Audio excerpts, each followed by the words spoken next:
그 인생을 통틀어서 많은 고비들이 있었고 어려움들이 있었습니다.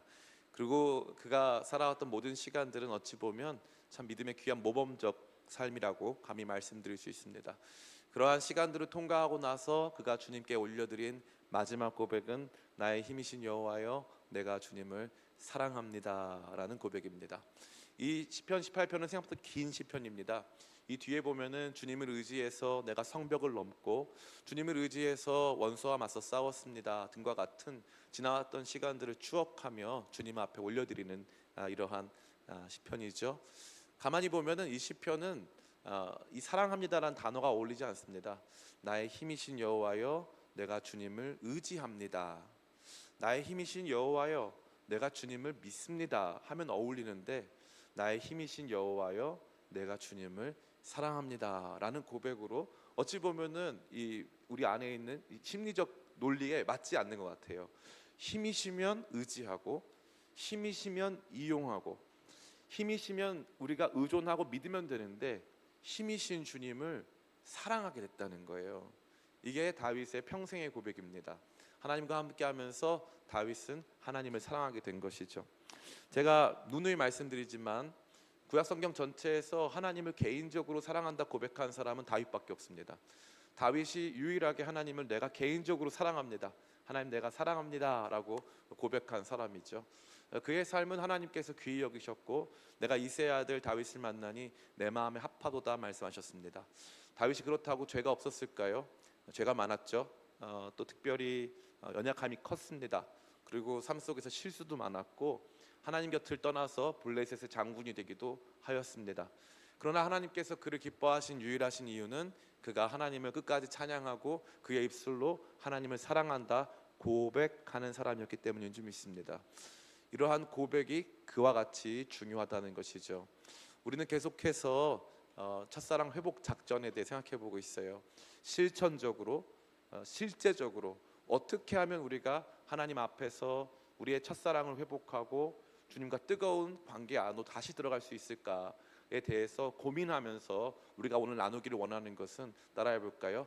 사랑을 고백하라. 예, 사랑을 고백하라는 거예요. 주님을 사랑합니다라는 고백을 하라는 것이죠.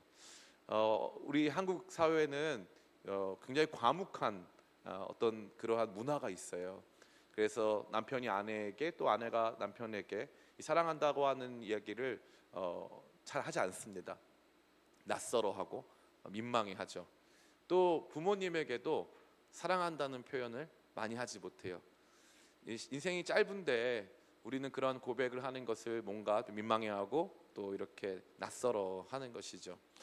목사님 뭐 고백해야 합니까? 다 아는 거 아니겠습니까? 말보다는 행동이 중요한 거 아니겠습니까? 그래서 자신의 사랑을 이제 행동으로 보여주겠다, 태도로 보여주겠다 하시는 분들이 아주 많죠.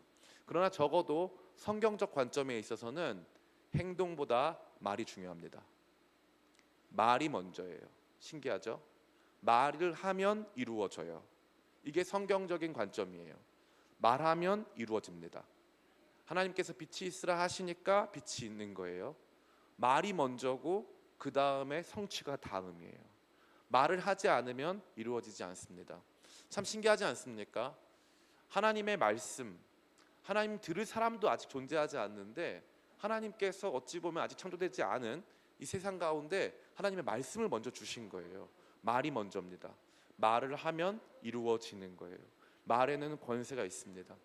그래서 하나님께서 놀랍게도 사람들에게 첫 번째 주신 의무, 사람들에게 첫 번째 해야 한다라고 말씀하신 내용이 뭡니까?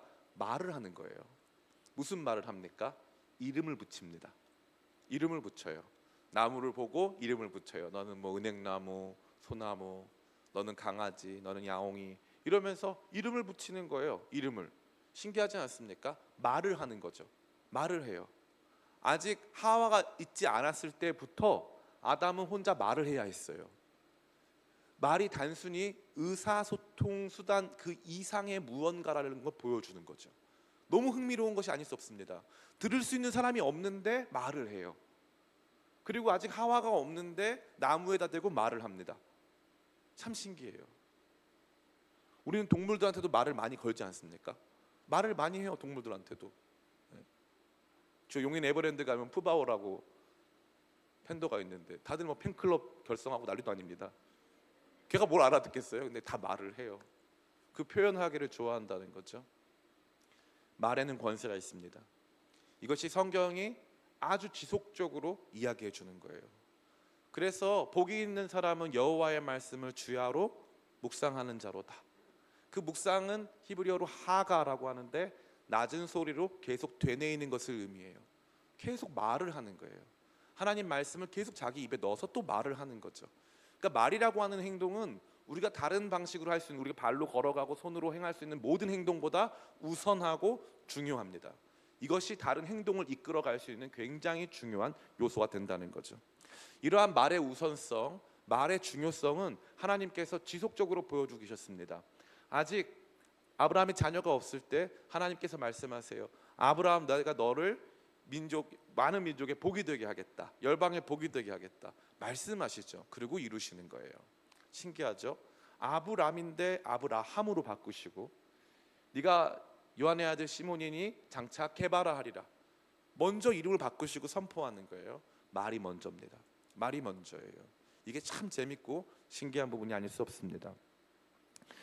우리 안에서 하나님을 향한 이 사랑의 고백을 한다는 것이 우리 안에 있는 성도들의 성향이나 태도에 따라서 굉장히 불편하거나 낯선 일이 될 수 있습니다.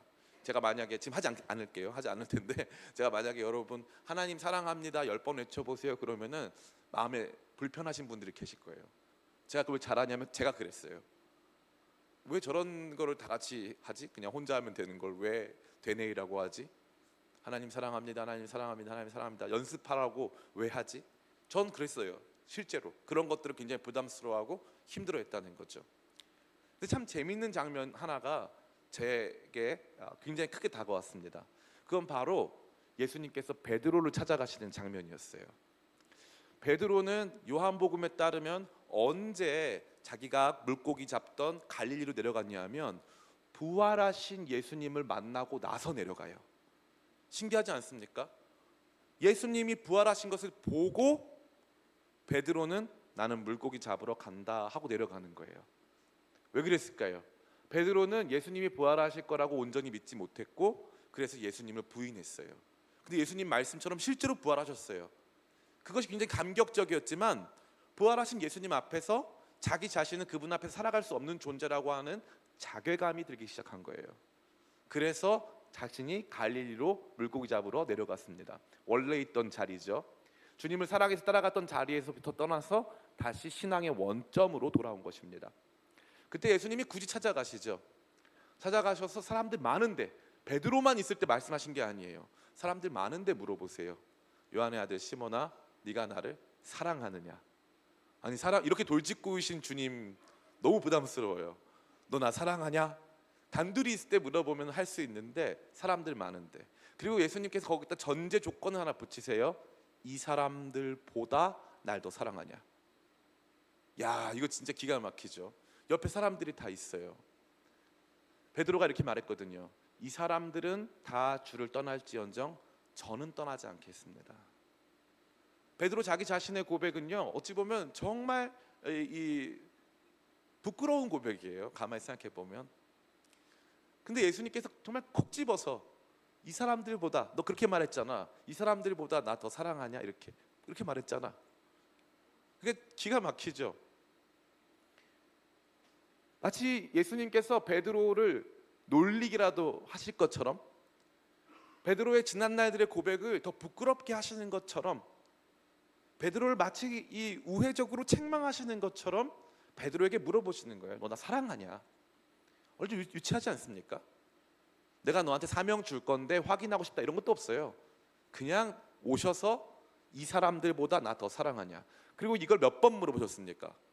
3번 물어보셨어요. 3번. 참 신기하지 않습니까? 그냥 한 번 물어보면 되실 거를. 베드로의 대답이 기가 막혀요. 주여, 모든 것을 아시오니 내가 주님을 사랑하는 것을 주님께서 아십니다라고 돼 있어요. 그럼 베드로는 예수님이 내 마음을 아신다는 것을 믿었어요. 그럼 끝났잖아요. 예수님은 내 마음 아시는데 주님 왜 민망하게 왜 물어보세요? 마음 아시잖아요. 이러면 끝날 거잖아요. 근데 예수님은 3번이나 집요하게 베드로 입에서 내가 주님을 사랑합니다라는 고백을 받으셔야 했던 거예요. 그럼 자 보세요. 예수님이 1번 예수님이 듣고 싶어서, 2번 이 고백이 베드로를 회복시킬 수 있으니까. 1번입니까? 2번입니까? 2번입니다. 예수님이 그거 듣고 싶은 거 아니에요. 예수님은 베드로의 마음 알아요. 근데 누가 베드로의 마음을 몰라요? 자기 자신이 모르는 거예요.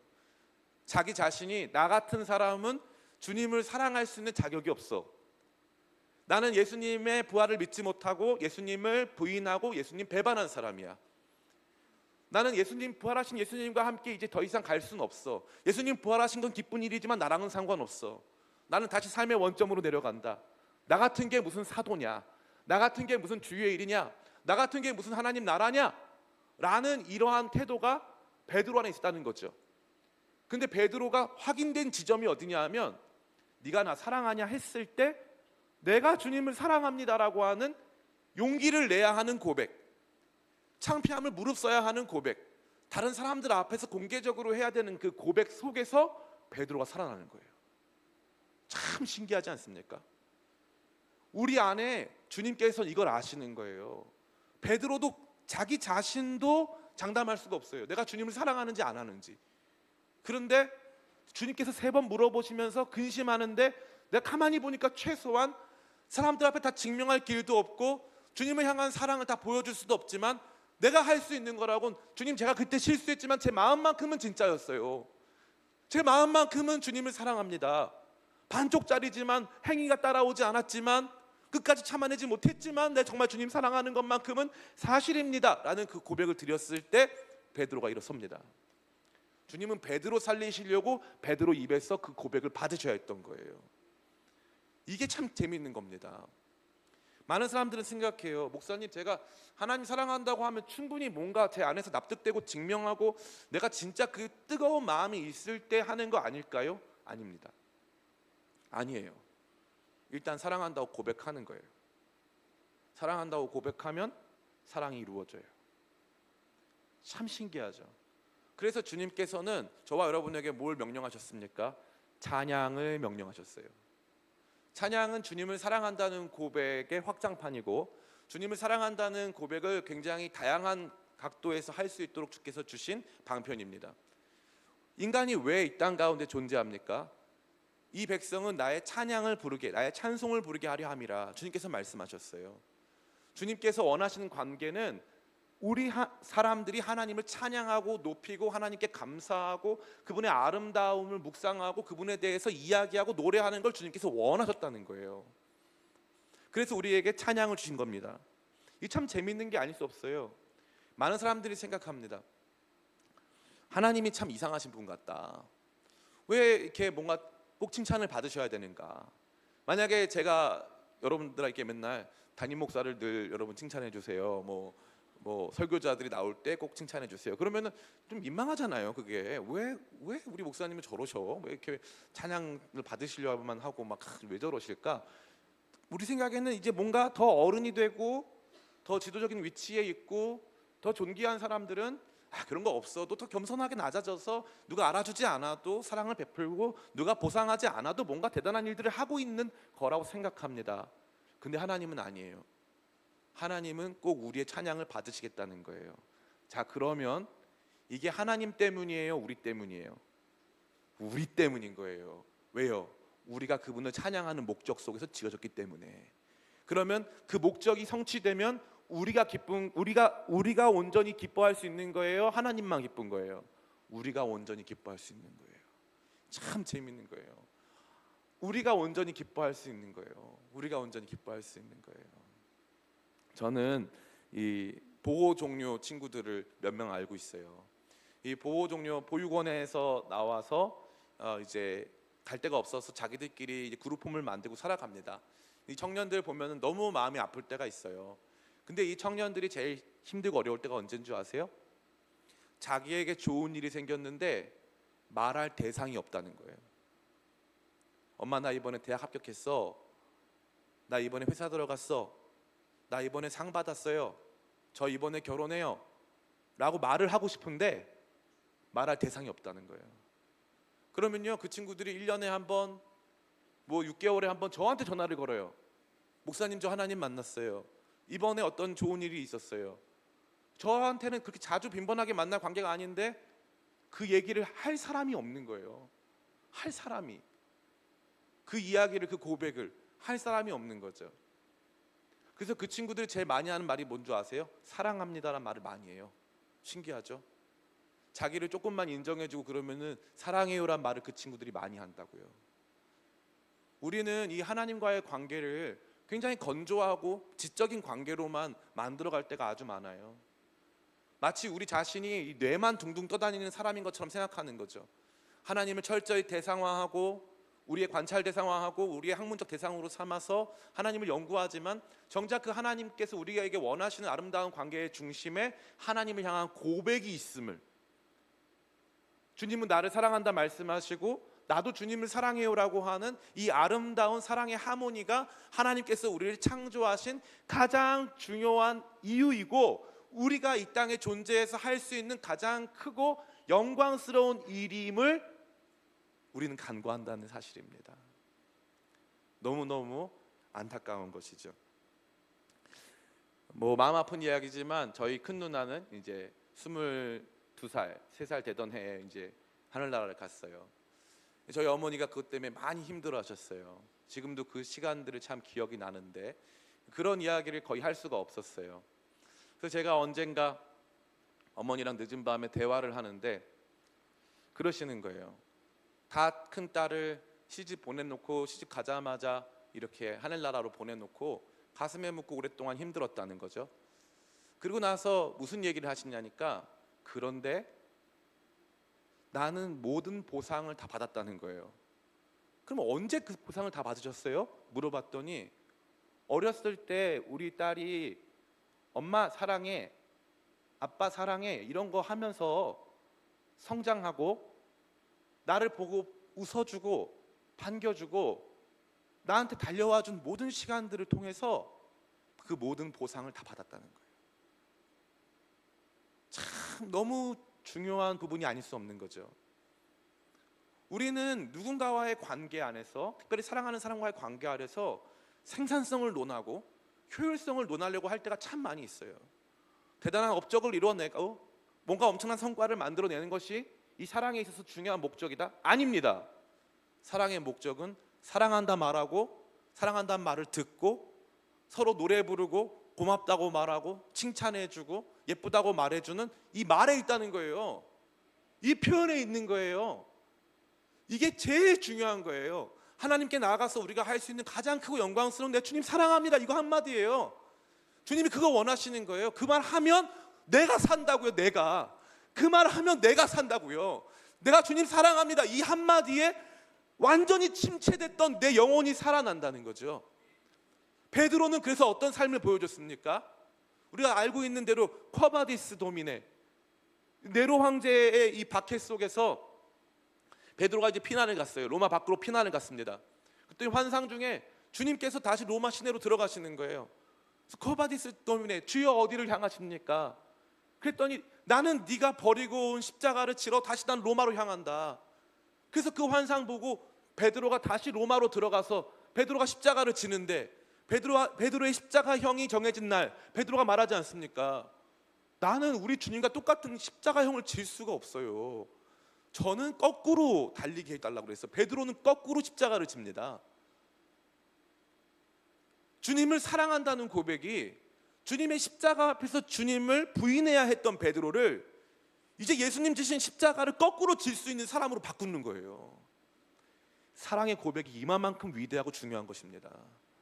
주님을 사랑한다는 고백을 여러분 너무 인색하게 하지 않길 축복합니다. 목사님이 너무 감성적이야. 목사님이 너무 우리 감정을 자극해. 저는 우리가 객관적으로 우리의 신앙의 이 양상을 좀 검토해야 될 필요가 있어요. 우리 존재는요 여러 가지 겹에 둘러싸여 있습니다. 그렇기 때문에 첫 번째 먼저 어떤 겹이 있을까요? 우리 육신이라고 하는 육체적이고 물리적인 장벽이 있어요. 그래서 너무 추우면 예배가 잘 됩니까 안 됩니까? 잘 안 돼요. 너무 더우면 예배가 됩니까 안 됩니까? 잘 안 됩니다. 너무 배고프면은 예배가 잘 됩니까 안 됩니까? 예. 그래서 오늘도 족발 먹여 드렸잖아요. 예. 그러고 나니까 이제 더 이렇게 마음이 기쁘잖아요. 마음이. 우리는 이 육신을 갖고 있는 존재이기 때문에 육신의 장벽을 넘어서지 못하면 여기 문제가 발생하기 시작하면 온전한 예배를 드릴 수가 없습니다. 그 두 번째 장벽이 뭘까요? 심리적인 부분이에요. 마음이 불편하고 미워하는 사람이 있고 막 분노가 차오르고 너무 슬프고 그러면 예배가 됩니까 안 됩니까? 안 되는 거예요. 안 되는 거예요. 그러면 이 두 번째 영역, 다시 말해 영적인 영역으로 가기 전에, 지적인 영역으로 가기 전에 이 두 번째 영역, 감성적인 부분, 또 우리 안에 있는 심리적인 부분들에 대해서 주님께서 이 부분을 세팅하라는 거예요. 그럼 뭘로 세팅하는 거예요? 주님을 사랑한다는 고백으로 세팅하는 거예요. 찬양으로 세팅하는 거예요. 찬양으로 그 고백이 마치 나의 고백인 것처럼 생각하고 세팅한다는 거예요. 굉장히 중요한 영적인 비밀이고 신앙에 있어서 가장 중요한 방법론 중에 하나입니다. 우리가 이런 전인격적 예배, 전인격적 신앙 활동에 대한 안목이 없으면 이런 거예요. 계속 그냥 납득이 안 되고 설득이 안 되고 감동이 안 오는데 계속 지적으로 논리적으로 밀어붙입니다. 목사님 말이 옳죠. 그러나 제 마음이 지금 그렇게 움직이지 않아요. 목사님 말이 맞는데 내 의지가 작동하지 않습니다. 그러려면 어떻게 해야 돼요?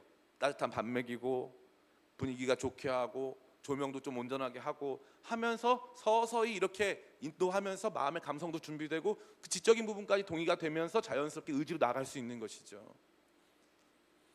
주님도 그렇게 하시는데 우리는 언젠가부터 신앙생활을 너무 건조하게 하는 거예요. 너무 건조하게, 너무 경직되게.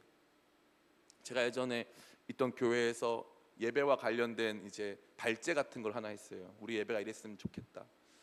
예배는 이 경직과 경박의 사이에 존재합니다. 이 정말 너무 경박하다. 이 경박하다는 건 어떤 걸 의미하는 거예요? 지적인 부분 혹은 신학적인 부분, 왜 우리가 이걸 해야 되는가에 대한 근본적인 동의 없이 그냥 주구장창 뭔가 기쁨으로 쥐어짜내려고 하는 이 감정이 너무 앞선 것들이죠. 이 경박은 너무 이 깊이 들어가도 문제고 너무 밝아도 문제예요. 경직은 또 어떻습니까? 이건 이래서 안 되고 저건 저래서 안 돼. 이건 이럴 우려가 있고 저건 저럴 우려가 있어. 라고 하면서 조그만 이 실수의 오차 범위도 허용하지 않고 딱 그 형식대로만 해야 된다라고 생각하는 거예요. 그것은 완전히 잘못된 것입니다. 이찬수 목사님이 예전에 세미나 했을 때 이런 얘기 하시더라고요.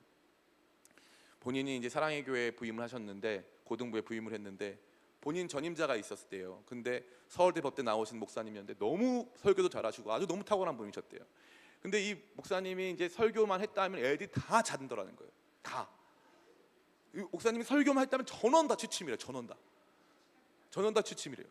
그래서 이제 이찬수 목사님 부임하자마자 어떻게 했냐니까 원래 그 순서가 사도신경으로 시작을 하는데 주일 예배인데 딱 나가서 오늘은 주기도문 하심으로 예배 시작하겠습니다. 애들이 자려고 하다가 낯선 거예요.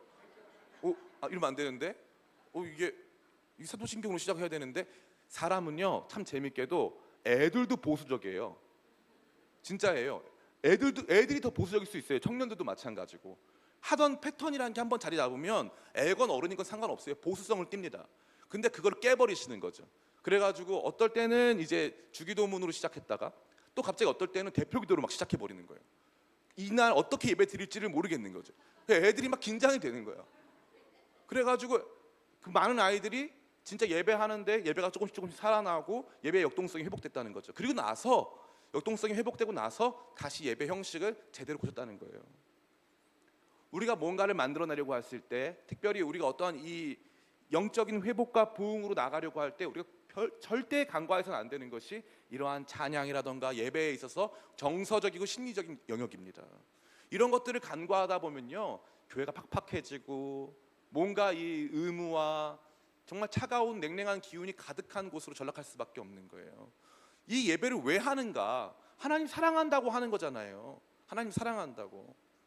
이 아기가 나와서 노래를 불러요. 아빠가 퇴근하고 왔더니 애가 노래를 부릅니다. 아빠 힘내세요. 노래를 막 불렀어요. 근데 그러고 나서 아빠가 와서 참 고맙지만 너가 음정이 불안했고 충분한 준비가 된 것 같지가 않아서 아빠가 사실 좀 속상해. 그리고 율동도 더 열정적으로 할 수 있었잖아. 너 왜 그거밖에 안 되니? 이런 아빠가 있다면 그 이상한 사람이잖아요. 이상한 사람이에요. 그리고 이상한 거예요. 그런 거가 그게 이상하다고요. 우리가 주님께 주일에 드리는 예배는 아빠 힘내세요 같은 거예요. 주님 사랑해요 같은 거란 말이에요. 그럼 여기 오면은 아빠 생각이 나야 되는 거예요. 하나님 생각이. 여기 오면 나 같은 배신자가, 나 같은 배반자가 주님을 날마다 부인하는 내가 주의 은혜 앞에 나와서 이 입이라도 살아가지고 주님 앞에 그냥 사랑한다는 고백 올려드립니다 하면서 감동이 차오르고 나 같은 사람을 은혜로 붙들어 주신 주님께 감사해서 막 기쁜 찬양이 나고 이래야 정상 아닙니까? 근데 주님을 향한 고백이 너무 인색하고 무언가를 해내야 된다라는 강박 속에 사로잡혀서 모든 체계와 질서를 유지하는 데는 굉장히 마음이 좋지만 뜨거운 고백 한마디가 없이 주일을 보내고 그런 고백 한마디가 없이 우리 신앙생활을 만들어갔던 지난 날들이 얼마나 많았습니까? 그래놓고 늘 하는 말이 뭐예요? 힘들다. 교회 다니기 힘들다. 신앙생활하기 힘들다. 섬기기 힘들다. 힘들다. 제가 뭐라 그랬습니까? 말이 제일 중요한데. 기쁘다. 감사하다. 너무 좋다. 그러면 변화가 일어나는 거예요. 주님께서는 그걸 저와 여러분에게 요구하시는 것입니다. 사랑하는 성도 여러분, 우리가 주님께 드릴 수 있는 게 뭐가 있습니까? 대보세요. 단 하나라도 대보세요. 여러분 주님께 돈 드릴 수 있다고요? 주님이 주셨잖아요. 여러분 주님께 헌신 드릴 수 있다고요? 주님이 주셨잖아요. 건강 드릴 수 있다고요? 주님이 주신 거잖아요.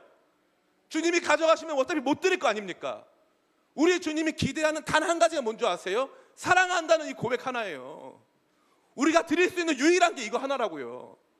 여기서부터 시작하는 거예요. 내가 드릴 수 있는 이 유일한 거 이 고백밖에 없어요. 그럼 그 고백 하나에 우리 마음을 담는 거예요. 그 고백 하나에 내 전 영혼을 담아서 주님, 내가 주님 사랑합니다. 주님 사랑합니다. 그러면 바뀌어요. 예배가 달라지기 시작하고 고백이 달라지기 시작하고 내 마음이 달라지기 시작하고 그 다음부터 주님께서 우리 가운데 주시는 음성에 반응하려고 하는 나의 태도가 달라지는 것입니다. 착각하지 마세요. 여러분 자신을 여러분이 정확하게 분석 못합니다. 여러분의 상태 정확히 분석 못해요. 딱 한 가지만 하면 돼요. 그냥 일어나서 주님 사랑합니다. 주님 사랑합니다. 주님 찬양합니다. 주님 감사합니다. 이거 하고 시작하는 거예요. 삶이 됐든 예배가 됐든 관계가 됐든 가정이 됐든 사업이 됐든 우리가 존재하는 이 모든 것에서 우리가 주님께 드릴 수 있는 유일한 한 가지, 주님을 향한 거룩한 고백을 회복함으로 말미암아 주님을 향한 첫사랑 온전히 회복하게 되는 저와 여러분 다 되시기를 예수님의 이름으로 축원합니다. 사랑의 고백이 시작인 줄 믿습니다. 고백부터 하세요. 안 될 때 고백부터 하세요. 실천부터 하려고 하면 안 돼요. 고백부터 하시기를 축복합니다. 나의 힘이신 여호와여, 내가 주님을